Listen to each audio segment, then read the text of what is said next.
YouTube, what's going on? We're back with another Throne and Liberty video.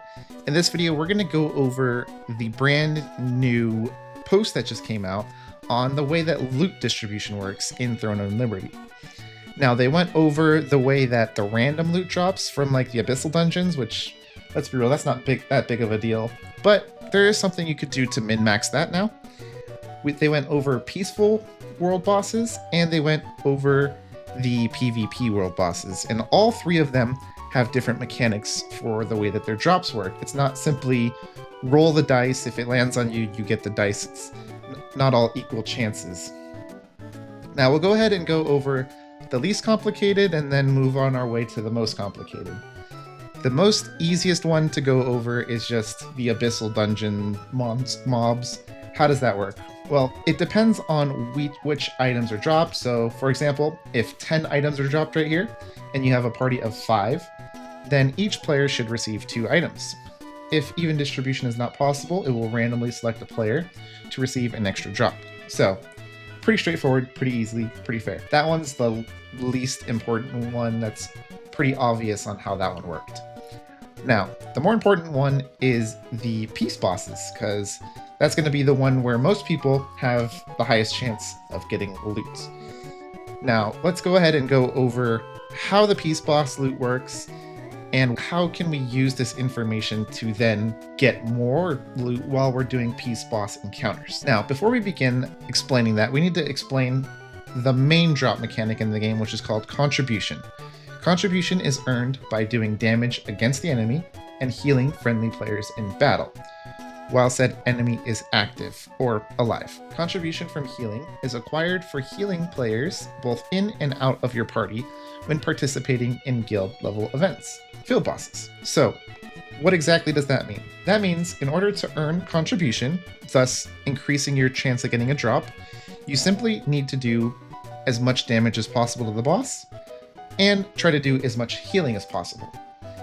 Now, what does that mean, and what did the devs kind of forget here? They kind of forgot about tanks. If you're a tank in a peaceful world boss, you're going to have the lowest chance of getting a drop, unfortunately, because you're not going to have the most contribution in the room.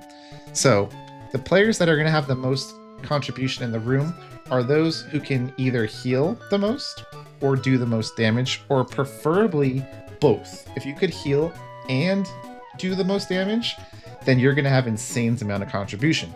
Now, keeping that in mind, which weapons can you think of off the top of your head that have really good healing and really good damage? In my opinion, that weapon is the bow. So I would recommend, if you want to maximize your peaceful world boss drops, add a bow onto your repertoire. So if you're, for example, a Greatsword Dagger is not going to do any healing at all, and probably won't even do as much damage as bow on the damaging of the boss either. So maybe add a third weapon. I can go ahead and make a video after this to go over how exactly you can work on a third weapon very easily in this game as well. Making a fourth weapon's a bit hard, but a third's not too bad. But I would recommend add a bow just for these world bosses for peaceful events. Just if you're a Greatsword Dagger, go ahead and throw that bow on there. If you're a Greatsword Shield, maybe Greatsword Bow could work. I'm not exactly sure, but I'm pretty sure it'd be better than Sword and Shield Greatsword, because, like I said, you're not going to do much damage with the Sword and Shield, right? So try to throw a bow in there, in my opinion, because the bow does the most damage and has a very easy passive heal. You can Flash Wave for some good damage and a massive heal as well. So your goal to increase your peaceful world boss loot would be to try to join a party of 5 players who really don't know what's going on, who's going to be getting hit a lot, and then you can Flash Wave them to heal. You can throw out some other little heals with your passive abilities and just consistently damage them. While you're keeping those players alive, you're going to be gaining insane healing contribution, and you're going to be gaining insane damage contribution because the bow does a ton of damage as well. So with those 2 factors in mind, you might have the highest contribution in the room, and you might end up having the highest chance of getting loot. Now again, just because you have the highest chance of, or the highest contribution, doesn't mean you're guaranteed the loot. It just means that you are going to have the highest chance of getting the loot. For example, If you had 20% contribution and the rest of the room had like 5% contribution and then the boss died, then maybe you'd have like a 20% chance of the drop while everyone else had a 5% chance of getting the drop. That's just an example, but that's basically the way peaceful bosses work. Pretty straightforward, pretty easy, just as much damage and as much healing as possible. If you're a tank, I recommend specifically just swap out into a bow if you don't mind the bow, or maybe even wand and try to heal some people with whatever other weapon you like doing damage with. But one of those two, in my opinion, that way you can double dip that contribution and get that healing and that damage at the same time. Now, the other type of boss that we have is the PvP world boss. Now, this one is way more complicated and a lot more difficult to explain. So let's go ahead and try our best on explaining this. Now, again, we have the contribution for the conflict bosses. We'll go ahead and read over right here to try to make this a little bit easier. So the peaceful world bosses was simply just you simply do damage to the boss, heal, and you get the drop, and someone else also has a random chance of getting a drop, but that's not that big of a deal. For the PvP world bosses, it says right here, loot is assigned in two-stage process. First, loot is assigned to a guild, then the loot is assigned to players within the guild. Now that is a huge difference already. What does that mean? It means that the loot is not going to whoever has the highest contribution as a personal thing.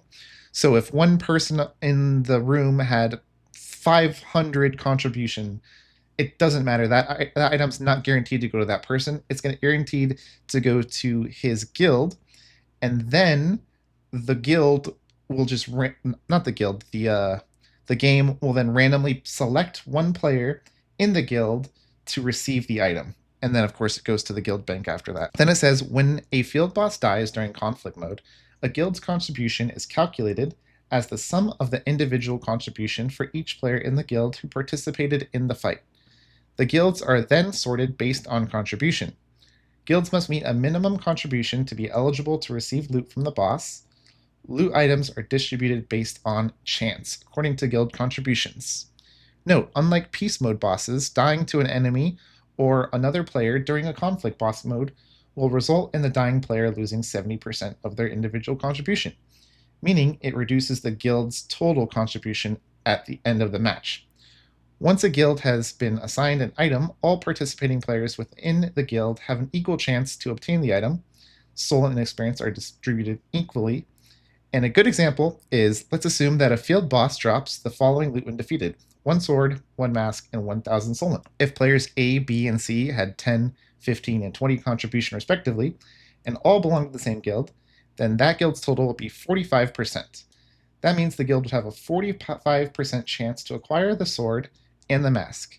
If the guild successfully acquired the mask, then players A, B, and C would each have an equal chance to receive the mask. So that's pretty much the way that the PvP world bosses work.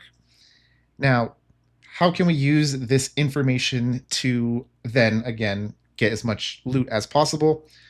Well, that's going to kind of depend on your guys' guild, but basically what you want to do is try to have specific players, in my opinion. I know it's going to be hard to do that, but if you could have specific players that their whole entire goal during a PvP world boss fight, or even arc bosses, is to not die, never die.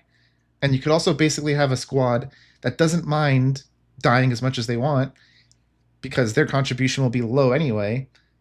They can be like your Scorpios, just run in there, keep spinning to win in, and knocking out the players on the enemy team who you think have the highest contribution. Because if you can knock out their contribution, then they lose all that contribution, and in turn, you guys on the other team should be able to start catching up, right? So that's going to be eventually updated in a UI fix where they're going to hopefully make it so that way you can see which enemy on the enemy team has the highest contribution, and then we're going to have to go and try to kill that person. We're going to have to try to take him out and be like, okay, that guy's got 10% contribution, take him out. That way we can have more contribution.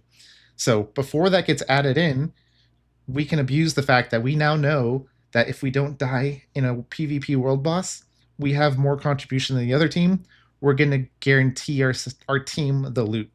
So, in my opinion, the new meta for this should basically be your front line and specific players don't care about dying. Go in there, fight, protect your backline, and your backline should try to damage the boss as much as possible. And your healers, again, should just heal as much as possible. And then just try to disengage if they start to get in on your backline, because if those guys die, you lose all of their contribution. Now, that's pretty much it for the whole entire drop system. Hopefully you guys learned something today. I know I did with this post, and I'm going to start working on my bow even more now. Anyways, thanks for watching. I'll see you guys in the next one.